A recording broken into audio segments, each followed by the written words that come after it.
రాత్రి నీతో ఫోన్ మాట్లాడుకుంటా కూరలు ఇంత ఉప్పు ఎక్కువ వేసిన. శంకర్ ఏమనలేదా నిన్ను? కూరలు ఉప్పు ఎక్కువైందంటే నన్ను చంపెత్తాడక్క.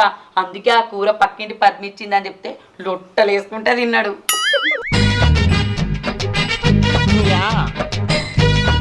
అబ్బో నీకు మస్తు తెలివి ఉన్నదే.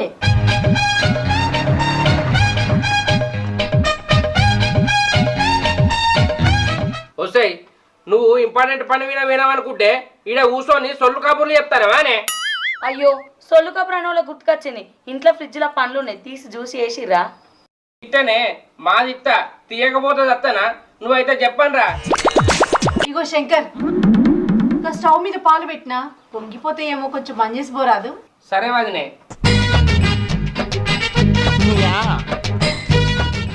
జీవితం మనిషి ఎన్నో కనిపెట్టింది కానీ ఈ పాలు పొంగకుండా కనిపెడితే అయిపోగా.